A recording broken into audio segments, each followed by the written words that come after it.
Hello everyone, welcome back to my mini blog. सकाल सकाल mummy बनई दही बरा तो आलुदम बनई मु तो कड़े नहीं ऑलिव ऑयल से पकेबा टे स्लाइटली चीनी तार कलर आसवाई अदा रसुण और पियाजर पेस्ट पकई देती पकईकी भलसे मु कषी से भलसे कषी रेड है दबा कटा टमाटो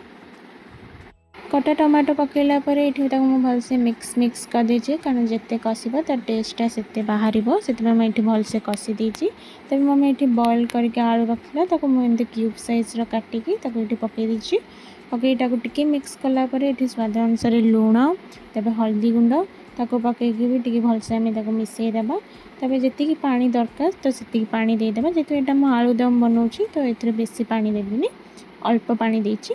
तब ये पकई जीरा गुंड तब यहाँ गरम मसला गुंड जोटा कि होममेड घरे ही तैयारी हुए भलसे पकईकी ये मिक्स कर देची। मिक्स कलापर ये पकई देची काश्मीरी चिल्लीर पाउडर टिके तार कलर भी आसो टिके राग भी बेसी राग हेनी अल्प राग। तब ये गैस फ्लेम बढ़ेकी फुटवा छाड़ी तरकारी भलसे फुटला ये डालचीनी गुंड पकई देची लास्ट को तब आलुदम होमर रेडी।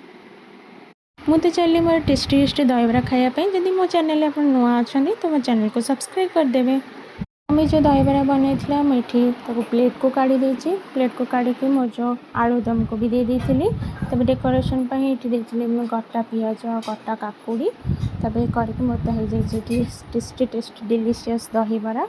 तो वीडियो केमती लगला निहाती मत कमेंट करेंगे आउ लाइक आउ सब्सक्राइब करने को भूलिए।